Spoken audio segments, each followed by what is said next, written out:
Donc là maintenant qu'on a tous les éléments, en fait, on va pouvoir faire le calcul que j'avais donné dans l'introduction. Donc, hop, tac. Donc on va calculer cette grosse fraction là qui est assez immonde, qu'on va pouvoir simplifier en une fraction toute simple. Donc là, on repère le égal qui est ici, et là on voit qu'on a notre barre de fraction principale. Là on voit qu'on a 1 sur quelque chose, on a notre inverse ici. On a 1 sur quelque chose et notre inverse plus 1. Donc là en fait, qu'est-ce qu'on voit? On voit que c'est au niveau de l'ordre des opérations, on voit que là on fait 1 plus 1 sur quelque chose. Et ce quelque chose, c'est cette partie-là.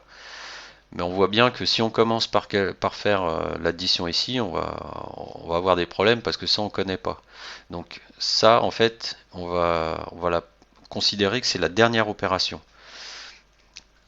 Donc on va d'abord calculer cet inverse-là, et une fois qu'on aura ça, on fera plus 1. Voilà. Et pour calculer ça, en fait, il faut, comme on a un inverse ici, on va d'abord calculer ça.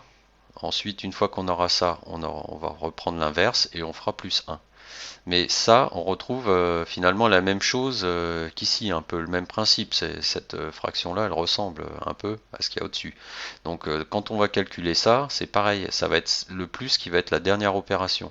Et la division qui sera l'avant-dernière opération, comme on pourrait dire.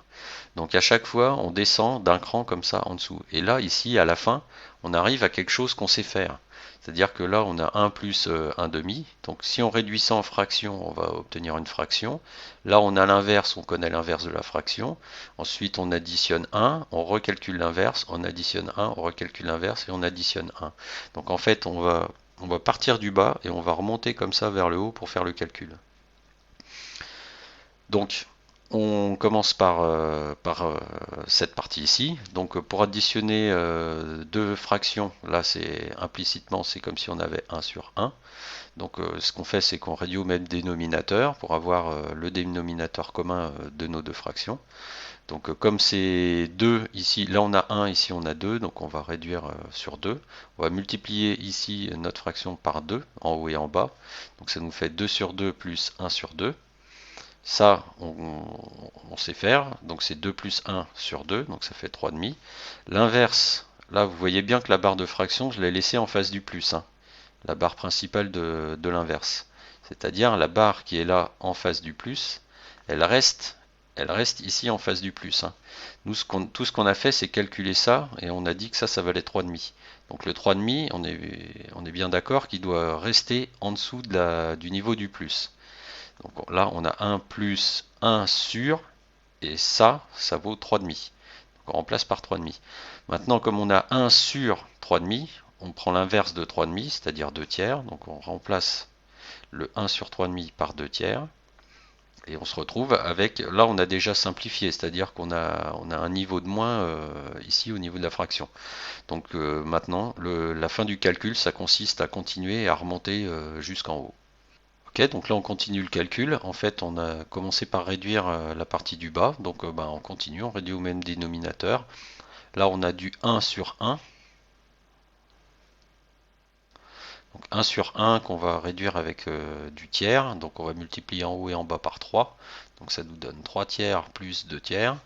3 tiers plus 2 tiers, ça fait 5 tiers, puisqu'on additionne ici les numérateurs et on recopie le dénominateur, donc ça nous fait du 5 tiers. Toujours la barre de fraction de l'inverse en face du plus.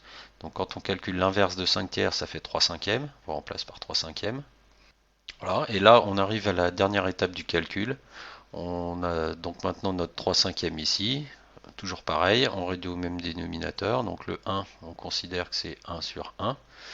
1 sur 1, on passe en cinquième, donc on multiplie en haut et en bas par 5. Ça fait 5 cinquièmes plus 3 cinquièmes. Ça nous fait 8 cinquièmes, puisqu'on additionne 5 et 3, 8, et le 5, on le garde en bas. Donc ça nous fait 1 plus 1 sur 8 cinquièmes. Ah ouais, là c'est séparé, hein, c'est un peu rapproché tout ça. Donc on a 1 plus 1 sur 8 cinquièmes. 1 sur 8 cinquièmes, Ça fait 5 huitièmes, puisque l'inverse de 8 cinquièmes c'est 5 huitièmes, donc ça nous donne 1 plus 5 huitièmes. 1 c'est 8 huitièmes, hein, on réduit au même dénominateur, ça fait 8 huitièmes plus 5 huitièmes, 8 et 5 13, ça fait donc 13 huitièmes. Voilà, le résultat du calcul final de la grosse fraction, c'est simplement 13 huitièmes.